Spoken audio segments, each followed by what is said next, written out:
दोस्तों, भारतीय सोसाइटी में घर खरीदना एक बड़ा लाइफ अचीवमेंट माना जाता है। इसलिए जब भी कोई व्यक्ति कमाना शुरू करता है तो उसका सबसे पहला टारगेट ही होता है कि वो अपना एक खुद का घर खरीद ले। अब हम उस सवाल की बात करते हैं जो कभी ना कभी आपके दिमाग में जरूर से आया होगा, और वो सवाल है कि होम लोन लेना चाहिए या फिर किराए पर रहना चाहिए। चलिए इसे हम दो अलग अलग उदाहरणों की सहायता से समझते हैं। मान लीजिए एक आदमी है जिसने 50 लाख रुपए का होम लोन लिया है। फिर एक दूसरा आदमी है जो अपने परिवार के साथ एक फ्लैट में रहता है जिसका किराया 40,000 रुपए है। किराए का ये रेट हमने मुंबई और दिल्ली के सबसे अमीर इलाकों के हिसाब से लिया है। उन इलाकों में आपको इस किराए पर मकान आसानी से मिल जाते हैं। वहीं अगर आप घर खरीदने जाए तो कम से कम 50 लाख रुपए आप कम से कम मानकर चल सकते हैं। इसलिए दोनों ही आंकड़े आप वास्तविक मानकर चलिए, यानी कि रियल डेटा है। अब अगर हम होम लोन की बात करें तो भारत में इसका इंटरेस्ट रेट करीब 8% से लेकर के 10% है। यानी कि अगर आप 20 साल के लिए होम लोन लेते हैं तो आपको करीब करीब 8% के इंटरेस्ट रेट के साथ 1 करोड़ रुपए के आसपास कुल रकम चुकानी पड़ेगी। यानी जितने पैसे में आपने वो घर खरीदा है, लगभग उतने ही पैसे आपको और देने पड़ेंगे उस घर को अपना कहने के लिए। लेकिन आपको यहाँ पर एक और बात ध्यान में रखनी है कि खुद के रहने के लिए इस्तेमाल किया जाने वाला घर एक लायबिलिटी है, क्योंकि घर की कीमत हर साल डेफिसिट होती रहेगी। यानी कि जो घर आपने आज 1 करोड़ रुपए में खरीदा है, 20 साल के बाद उसकी कीमत घटकर आधी रह जाएगी। तो इस वजह से आपको वो घर रियलिटी में वास्तव में 1 करोड़ रुपए से भी ज्यादा महंगा पड़ने वाला है। अब बात करते हैं एक दूसरी फैमिली की जो उसी इलाके में एक घर किराए पर लेती है। अब हम देखते हैं कि 20 सालों में उनको कितने पैसे चुकाने पड़ते हैं। 40,000 रुपए हर महीने के हिसाब से उन्हें साल के लगभग 5 लाख रुपए खर्च करने पड़ेंगे। 20 सालों में उन्हें 1 करोड़ रुपए का किराया देना पड़ेगा, और 1 करोड़ रुपए देने के बाद भी वो घर उनका अपना नहीं होगा। वहीं किराए के मकान में आपको एक फायदा ये है कि घर की कीमत जो समय के साथ गिरेगी उसकी आपको चिंता करने की कोई जरूरत नहीं है। इसका नेगेटिव साइड ये है कि 20 साल में लगभग 1 करोड़ रुपए किराए के तौर पर भरने के बाद भी आप अपना खुद का घर नहीं रख पाएंगे। इस सवाल का जवाब एक बहुत ही जरूरी चीज पर डिपेंड करता है, जो ये है कि आपके पास कितने पैसे हैं। अब हम आपको एक कैलकुलेशन बताते हैं। मान लीजिए आप 50 लाख रुपए का घर लेते हैं और आपके पास 50 लाख रुपए भी हैं, लेकिन आप इन 50 लाख रुपयों को पूरी तरह से घर में लगाने की बजाय केवल 25 लाख रुपए ही इसमें लगाते हैं, और बाकी के 25 लाख रुपयों को आप किसी ऐसी जगह पर इन्वेस्ट कर देते हैं जहां पर आपको रिटर्न करीब करीब 12% के हिसाब से मिलते हैं। अब आपका बचे हुए 25 लाख रुपयों पर इंटरेस्ट रेट 8% है। इसका मतलब है कि आप यहाँ पर अपने पैसों से और पैसा कमा रहे हैं। तो इससे हमें समझ में आता है कि अगर आपके पास अच्छा खासा पैसा है तो आपको होम लोन लेना चाहिए, और अगर आपके पास पैसा नहीं है तो आपको होम लोन नहीं लेना चाहिए, क्योंकि ये होम लोन आपकी जेब पर काफी भारी पड़ने वाला है। अब बात करते हैं किराए के घर की। यहाँ पर भी हमारा जवाब कुछ चीजों पर डिपेंड करता है। पहली चीज तो ये है कि आपके काम का नेचर, यानी कि आप किस तरह का काम करते हैं। अगर आप कोई ऐसा काम करते हैं जिसमें आपको पता है कि आपको लंबे समय तक एक ही जगह पर रहना है, इस कंडीशन में खुद का घर लेना एक अच्छा ऑप्शन हो सकता है। खुद का घर लेने के लिए आपको होम लोन लेना चाहिए या नहीं, ये हम आपको पहले ही बता चुके हैं। लेकिन अगर आपका काम का नेचर कुछ ऐसा है जिसमें आपको कुछ सालों में शहर बदलना पड़ रहा है, तो ऐसे हालात में आपको किराए के मकान की ओर जाना चाहिए, क्योंकि यहाँ पर आपको वो फ्लेक्सिबिलिटी मिलेगी जो आपको खुद के मकान में नहीं मिलेगी। दूसरी चीज ये है कि मकान के किराए के रेट काफी ऊपर नीचे होते रहते हैं। वहीं ज्यादातर समय ये रेट कोई मार्केट रेट के हिसाब से फिक्स नहीं होते हैं। तो अगर आप किसी किराए के मकान पर रहते हैं और आपको कोई दूसरा मकान मिलता है जहां पर किराया कम है, तो आप बिना किसी परेशानी के आसानी से कुछ ही दिनों में शिफ्ट भी कर सकते हैं। लेकिन ये चीज खुद के घर के साथ हम नहीं कर सकते। तो इन्हीं सब बातों को ध्यान में रखकर आप ये फैसला कर सकते हैं कि आपको किराए पर रहना चाहिए या फिर होम लोन लेकर खुद का घर लेना चाहिए। तो दोस्तों, अब अगले एपिसोड में दो बहुत ही जरूरी कॉन्सेप्ट्स के बारे में हम बात करेंगे, जिन्हें एक्टिव और पैसिव इनकम कहा जाता है। इनमें से आपके लिए कौन सा बेहतर ऑप्शन होगा और जो बेहतर है उसे कैसे हम कमाना शुरू कर सकते हैं।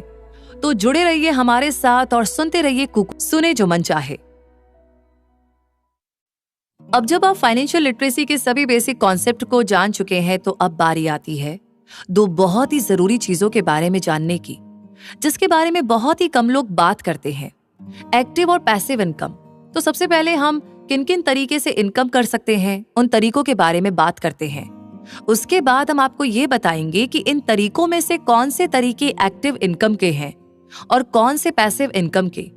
और उसके बाद हम बात करेंगे कि आखिर इन दोनों में से ज्यादा बेहतर इनकम कौन सी होती है और साथ ही साथ अमीर लोग इनमें से कौन सी इनकम कमाते हैं।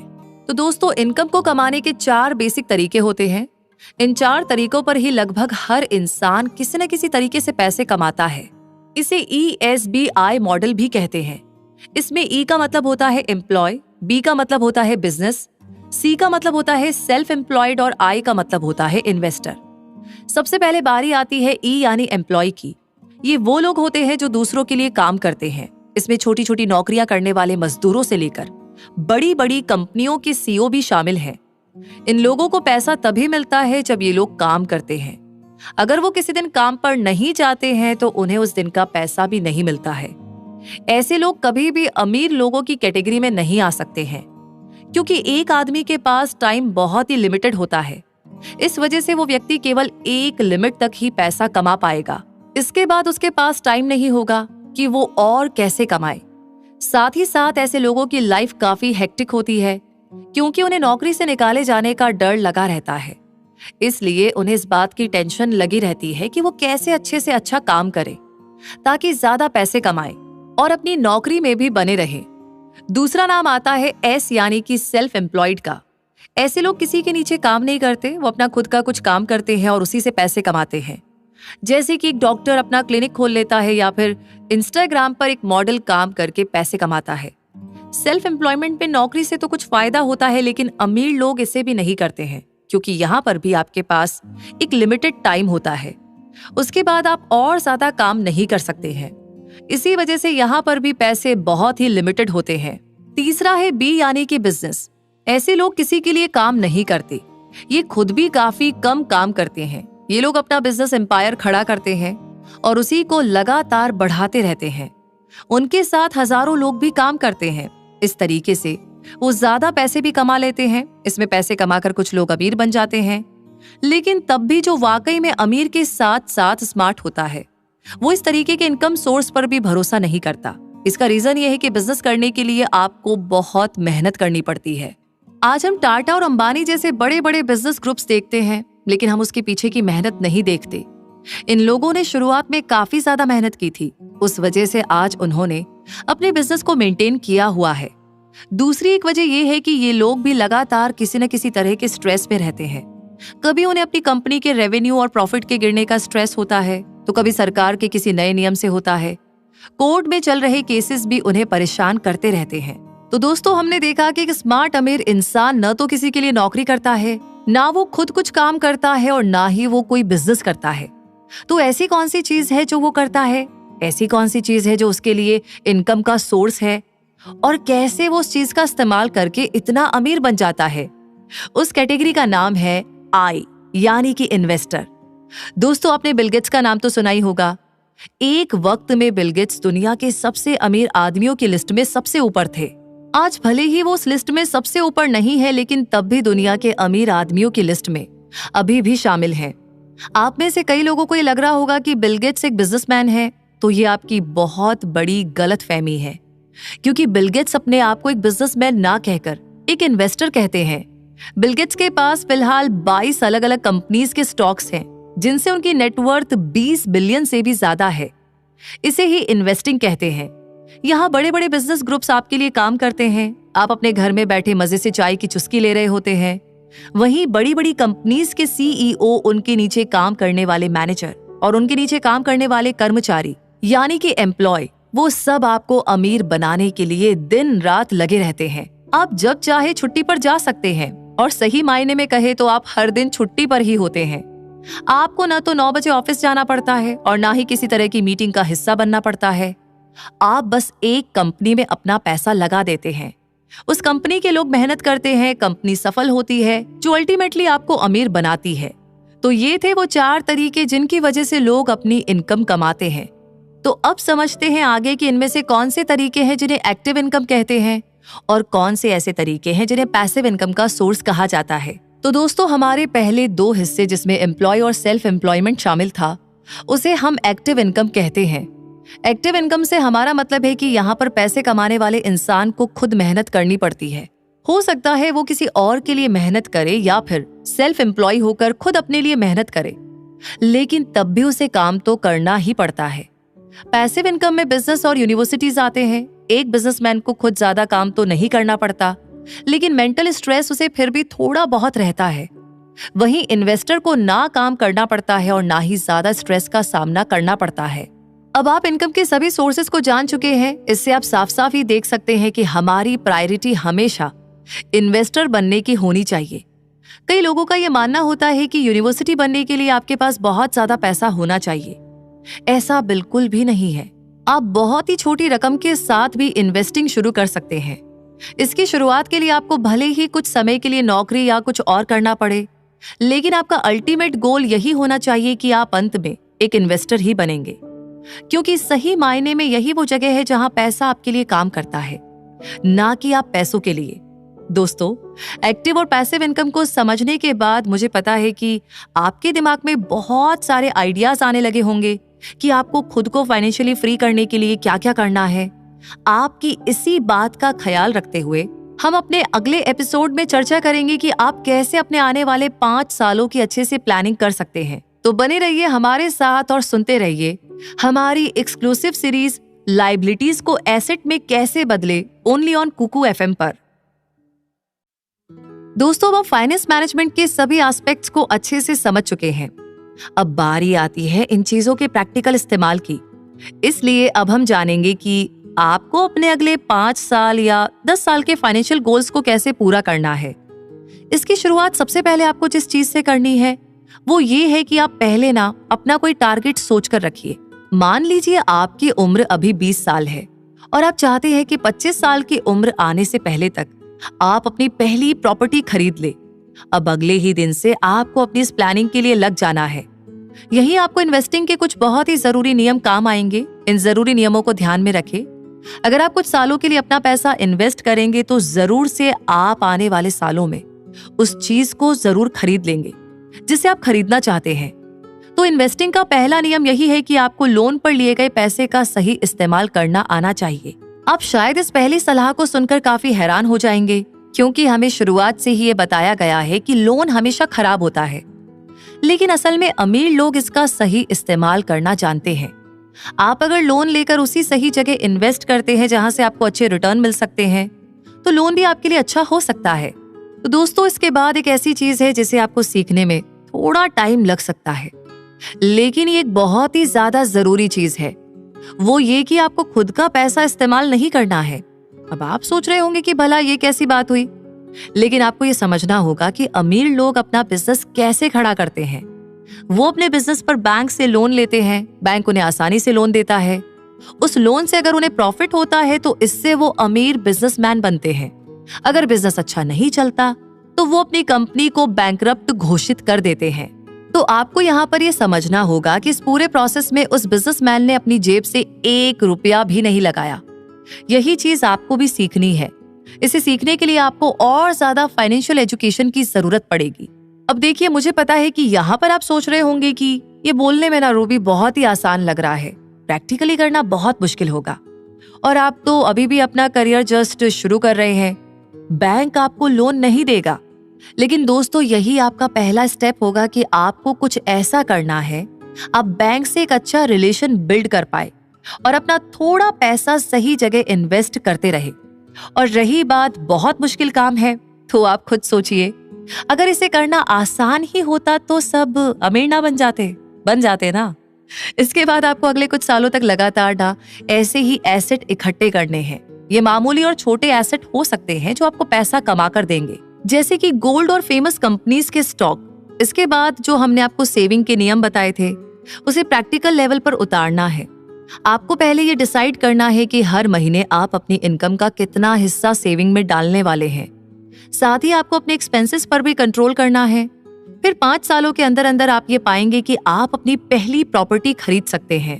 ध्यान रखिए कि प्रॉपर्टी जो आप खरीदने जा रहे हैं वो आपके लिए एक लायबिलिटी ना बने, उसे भी आप एक एसेट की तरह ही खरीदें। और उसे भी अपना एक इनकम सोर्स बनाकर रखे। यही आपको आगे और प्रॉपर्टी खरीदने में काम आएगा। और इन्हीं सारे तरीकों से आप भी ये सीख जाएंगे कि कैसे आप पैसे को अपने लिए काम पर लगा सकते हैं। तो दोस्तों, इन सबके बाद एक इम्पॉर्टेंट टॉपिक है जिस पर हम अपने अगले एपिसोड में चर्चा करेंगे। वो एक ऐसी चीज है जिससे हर कोई परेशान रहता है। हर कोई ये कोशिश करता है कि किसी न किसी तरीके से इस चीज से अपने आप को बचा ले, और वो है टैक्स। जानेंगे इस बारे में। बने रहिए रूबी के साथ और सुनते रहिए कुकू FM, सुने जो मन चाहे। दोस्तों, टैक्स में हर एक नौकरी करने वाले और बिजनेस करने वाले इंसान की कमाई का एक सिग्निफिकेंट हिस्सा चला जाता है। इस वजह से हम लगातार टैक्स बचाने के तरीके ढूंढते रहते हैं। लेकिन हमें ये भी ध्यान रखना होता है कि कहीं हम कोई इल्लीगल तरीका ना अपना ले। ये बहुत जरूरी हो जाता है कि हम कुछ ऐसे तरीकों की बात करें जिससे हम कानूनी तौर पर अपने टैक्स को बचा सकते हैं। इसलिए अब हम आपको कुछ ऐसे तरीके बताने वाले हैं जिससे आप अपने टैक्स को बचा पाएंगे और फिर अपने एक्सपेंस को भी कम कर सकेंगे। तो इनकम टैक्स को बचाने का सबसे पॉपुलर तरीका इनकम टैक्स एक्ट के सेक्शन 80C में बताया गया है। इसमें जो लोग public provident fund, national pension scheme, fix deposit चीजों में अगर इन्वेस्ट करते हैं तो उन्हें 1.5 लाख रुपए तक का फायदा मिल सकता है। इसका इस्तेमाल आप होम लोन लेते समय भी कर सकते हैं। इसके अलावा सेविंग्स अकाउंट पर अगर आपकी ब्याज की कमाई 50,000 रुपए तक होती है तब आपकी ये कमाई इंटरेस्ट फ्री होती है। इसके अलावा स्टूडेंट्स को मिलने वाली स्कॉलरशिप पूरे तरीके से टैक्स फ्री होती है। इसके बाद म्यूचुअल फंड से मिलने वाला फायदा अगर 1 लाख रुपए तक का है तो इस पर भी कोई टैक्स नहीं लगाया जाता है। तो टैक्स बचाने का अगला तरीका है कि अगर आपको अपनी शादी पर अपने किसी रिश्तेदार से कितना भी कीमत का गिफ्ट मिलता है तो वो पूरे तरीके से टैक्स फ्री होता है। साथ ही साथ अपने दोस्तों से मिले गिफ्ट पर 50,000 की कीमत तक कोई टैक्स नहीं लगाया जाता है। इसके बाद आपको ये बात तो शायद पता ही होगी कि एग्रीकल्चर की इनकम पर किसी भी टाइप का कोई टैक्स नहीं लगाया जाता। इसके अलावा भारत में अगर आप किसी भी तरह की प्रॉपर्टी और कितने भी अमाउंट का पैसा अगर किसी विल के जरिए हासिल करते हैं तो उस पर भी कोई टैक्स नहीं लगाया जाता है। साथ ही साथ स्टूडेंट लोन पर भी कोई टैक्स नहीं लगाया जाता और हेल्थ इंश्योरेंस पर भी सरकार कोई टैक्स नहीं लगाती। इन सब के अलावा किसी भी तरह के चैरिटी में दिए गए पैसे पर सरकार कोई टैक्स नहीं लगाती है। इन सब बताए गए तरीकों के जरिए आप अपने टैक्स को बचा सकते हैं और इससे आप अपने कैश फ्लो को सही डायरेक्शन दे सकते हैं। अब बारी आती है बिजनेस करने वाले लोग किन किन तरीकों से अपने टैक्स को बचा सकते हैं। तो इसमें सबसे पहला तरीका तो GST पर टैक्स बचाने का है, जिसके बारे में हम आपको पहले के एपिसोड्स में जानकारी दे चुके हैं। हमने आपको बताया था कि बिजनेस के लिए खरीदी जाने वाली हर चीज पर आप GST के टैक्स रिटर्न को अप्लाई कर सकते हैं। जब आप अपना GST भरेंगे तो आपको ये अमाउंट वापस रिफंड कर दिया जाता है। साथ ही साथ आप अपनी ट्रैवल एक्सपेंस को भी इस तरह से अपने बिजनेस से जुड़ा हुआ दिखा सकते हैं और इसके जरिए आप उस पर भी अच्छी खासी बचत कर सकते हैं। इसके लिए आपको टिकट को बुक करते समय अपना GST नंबर ऐड करना होगा। तो दोस्तों, ये वो सब तरीके थे जिनसे आप अपने टैक्स को सही तरीके से मैनेज कर सकते हैं। फिर आप इस बचे हुए पैसे को किसी एसेट को खरीदने में इन्वेस्ट कर सकते हैं। फिर उस एसेट से आने वाली इनकम आपके लिए पैसिव इनकम का सोर्स बनेगी। हम पहले के एपिसोड में भी चर्चा कर चुके हैं कि वास्तव में पैसिव इनकम ही हमें अमीर बनाती है, क्योंकि ये तब भी काम करती है जब हम काम नहीं कर रहे होते हैं। इन सभी फाइनेंशियल कॉन्सेप्ट को जानने के बाद अब आप पूरी तरह से तैयार हैं अपने फाइनेंशियल मैनेजमेंट को अपने हाथ में लेने के लिए। अब आप अपने गोल को सेट कीजिए और इस सीरीज में बताई गई टिप्स को इस्तेमाल करके आप पाएंगे कि आपका फाइनेंशियल मैनेजमेंट पहले से कई गुना अच्छा हो चुका होगा। साथ ही साथ अब आप ये चीज भी अच्छे से समझ गए हैं कि कैसे आप लायबिलिटीज को एसेट में बदल सकते हैं।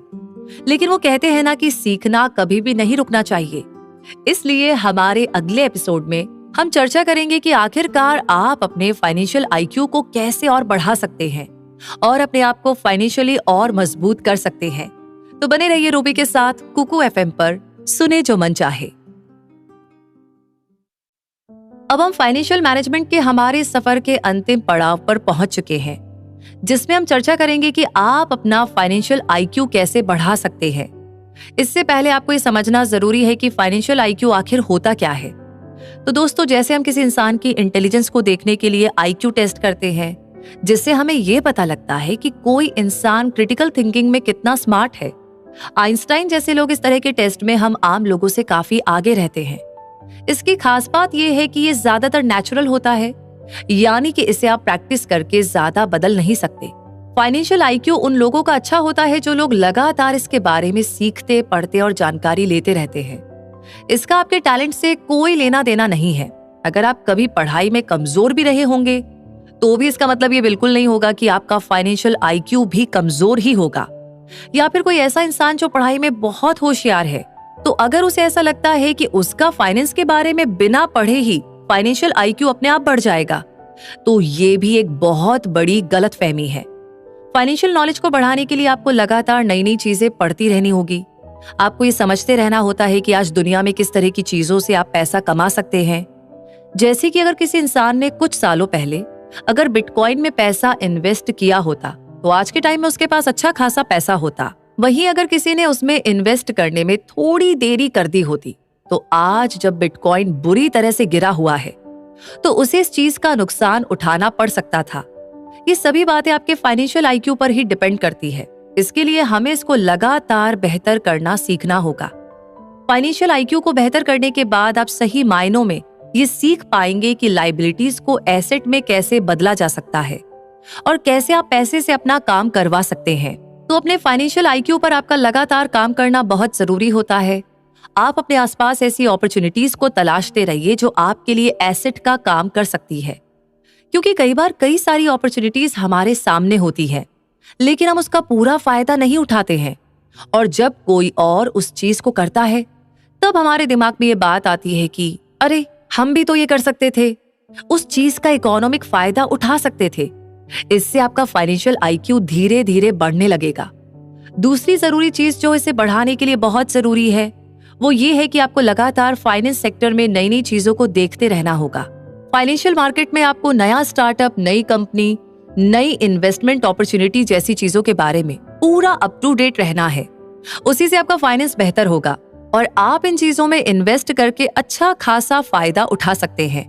पिछले कुछ सालों में ही आपने देखा होगा कि NFT, ऑर्बिट, कॉइन जैसे ऐसी कई सारी अपॉर्चुनिटीज हमारे सामने आती रहती है, लेकिन फाइनेंशियल नॉलेज ज्यादा नहीं होने की वजह से हम अक्सर इन सबको इग्नोर कर देते हैं। हम ये मानकर चलते हैं कि ये चीजें हमारे लिए नहीं है और यही हम एक बड़ी गलती कर देते हैं।